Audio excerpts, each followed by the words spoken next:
Gun power, America's obsession with guns and the ability to kill from a distance. Let's get right into it, shall we?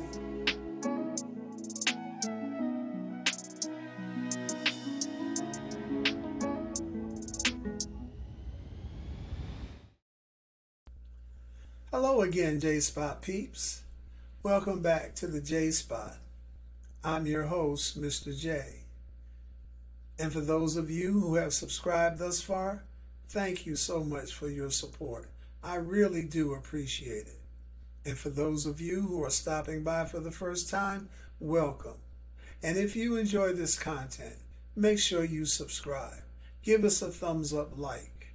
Drop a comment. Share with your family and friends. And make sure you hit the notification bell to be notified when I upload content going forward.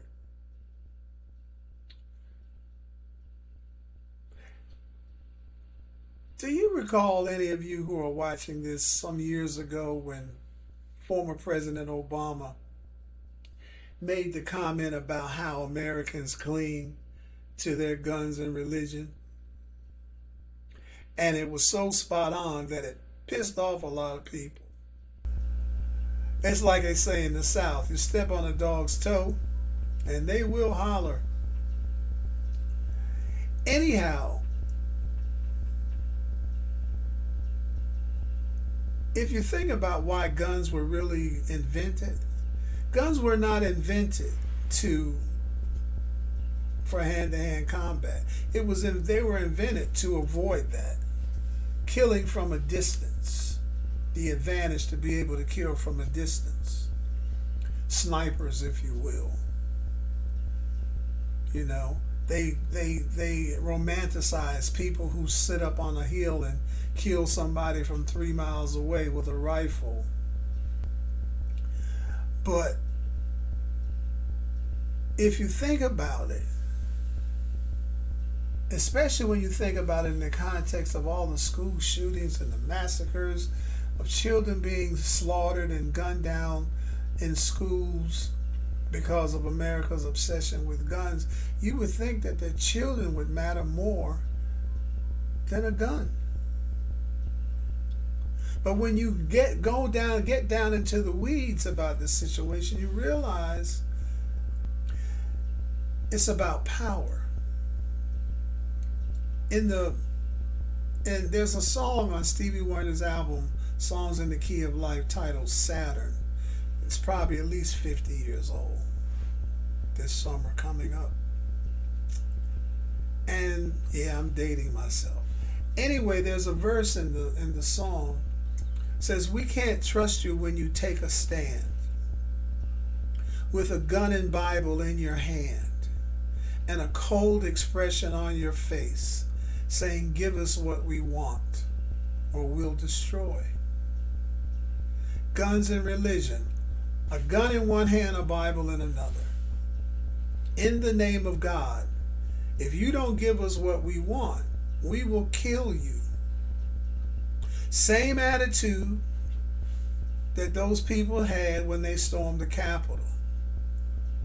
Even though it's not ours to take the election, we're going to take it anyway, and we will kill you if we have to.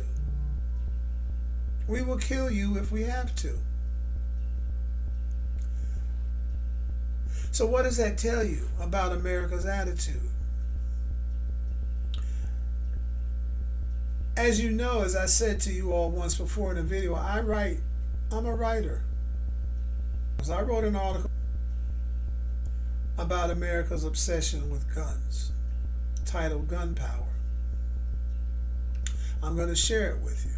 Think about what I'm saying here and picture everything that you can in your mind, because I'm telling a story. Close your eyes and imagine, if you will, that you were a pilgrim setting foot onto the shores of America, of an occupied America by natives. Imagine also you were a white man going over to Africa to capture people for the purpose of slavery. Can you see yourself in either of these situations? All right, supposing you can. Imagine that as a pilgrim, your intent was to steal as much land as possible from the natives. But you didn't own a gun. How successful do you imagine that campaign might have been? Furthermore, how much success do you think you might have had as a white man in Africa trying to capture slaves without a gun? Not much in either case, wouldn't you agree? You see, most Americans don't own guns for protection from the future. They own guns for protection from the past. Allow me to expound. One night years ago, I took part in a discussion on Hot Topics Talk Radio, and my good friend Tony Breedlove, who was the owner, she had a discussion on her show, The Threat of a Black Man. And during the discussion, the phenomena of white women locking their car doors when they see a black man arose, and one caller remarked that he believed that behavior was human nature. I immediately challenged that notion by pointing out that I never locked my doors when I saw a white woman approaching, adding that I believed that behavior was not a natural reaction, but in fact was learned behavior. However, later that evening, while reflecting on the conversation, I realized the behavior is not only learned behavior, but that it also constitutes paranoia. Yeah, paranoia. Wikipedia defines paranoia as a thought process believed to be heavily influenced by anxiety or fear, often to the point of irrationality and delusion. Paranoid thinking typically includes persecutory beliefs or beliefs of conspiracy concerning a perceived threat towards oneself. Need I say more? Anxiety or fear, often to the point of irrationality and delusion. Anxiety, fear, delusion, and irrationality. Classic tenets for stand your ground, make my day, and shoot first state laws asserting expansive rights to self-defense. Why are they so fearful? What is the catalyst for their delusion and irrationality? Well, I say guilt and the fear of losing power. You see, pilgrims could not have overpowered natives or stole their lands and displaced them without guns. White men could not have made slaves out of Africans without guns.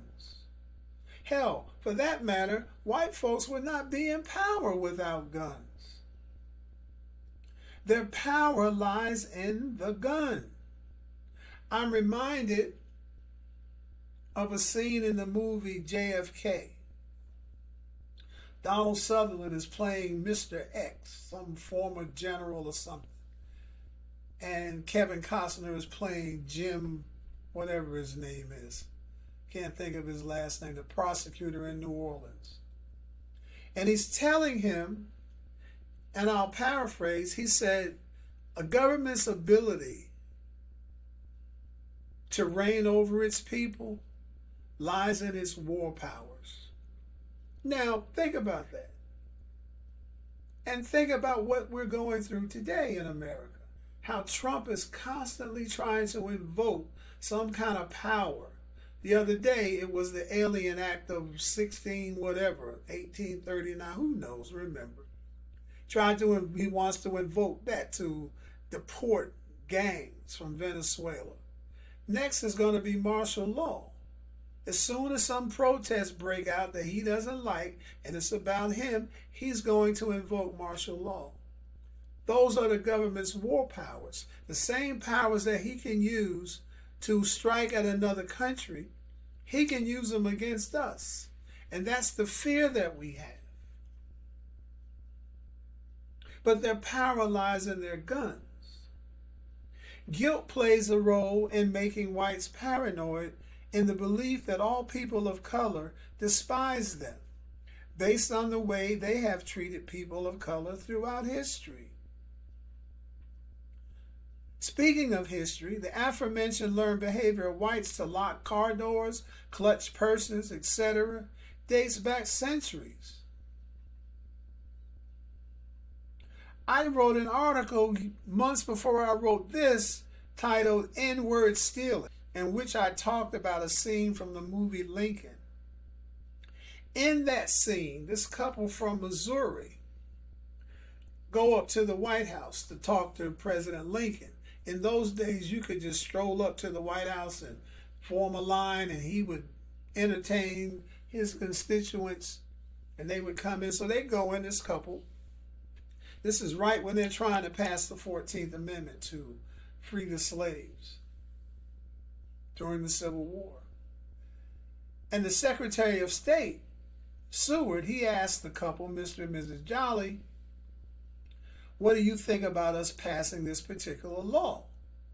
And the woman says, well, if it ends the war, like Mr. Lincoln says, we would recommend, we would support you passing the law.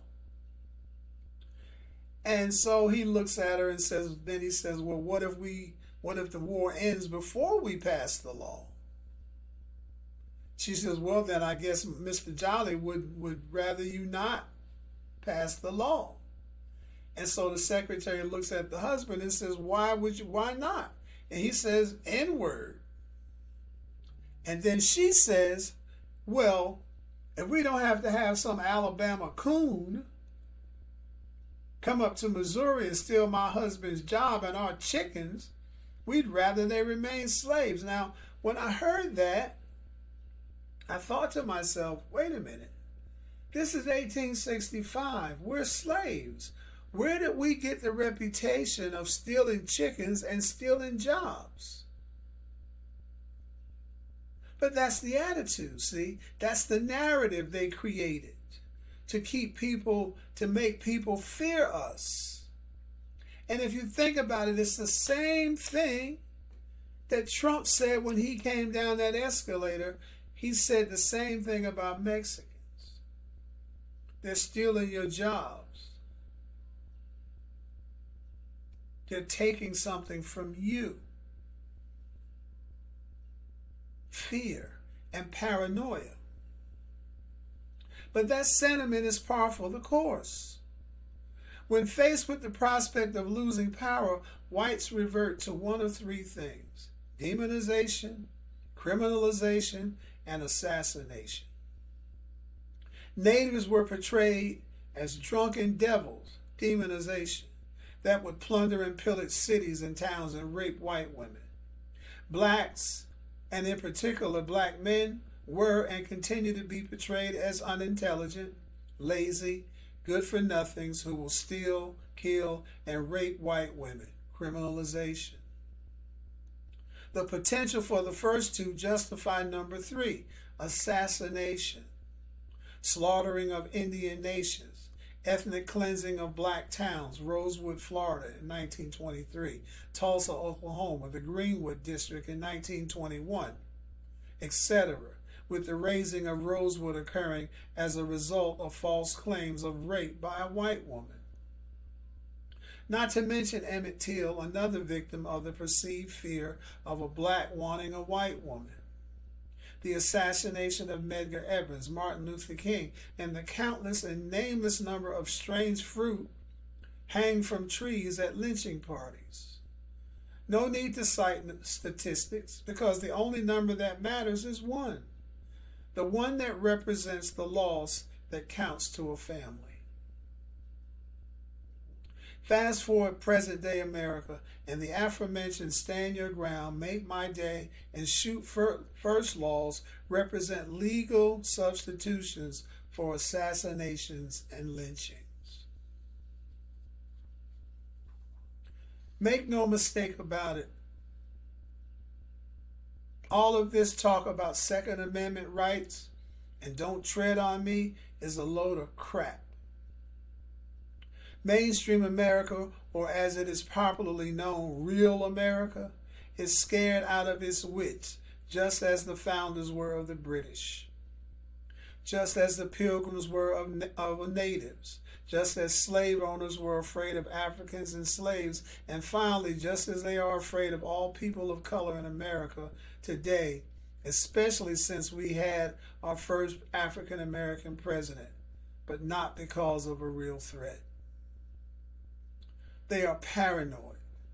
I learned some time ago that when a person is left with no reasonable argument to defend his or her actions, violence usually follows. If that is the case, then I imagine we are left to assume that as it relates to white America, past is prologue, and that somewhere in the distance there is a chicken on his way home to roost. Thank you once again, J-Spot peeps, for spending some of your valuable time here with me in the J-Spot. And for those of you who have stopped by for the first time, I hope you enjoy this content. Make sure you subscribe. I'd like to have our subscriptions up to at least 400 by the end of the month. Share this content with your family and friends. Give us a thumbs up like. And make sure that you hit that notification bell to be notified when I upload content going forward. And again, please come back to see me, because we have a lot more discovery to do and a lot more purpose to pursue. Peace. False God. In your hand you hold a gun, a symbol of vainglory, tradition passed from son to son, the cornerstone of your story.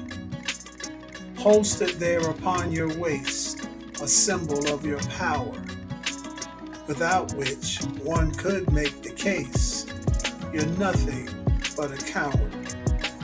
Strapped around your arm and shoulder, a symbol of reliance that pumps you up and makes you bolder, makes you feel defiant. Mounted there in your back window, a symbol of your fear. It's with you when you come and go. It whispers in your ear. Prominent on your nightstand, a symbol of your will, with gun and Bible in your hand. In the name of God you kill. Beneath your pillow every night, a symbol of the one that might just save you in a fight, but not from what you've done.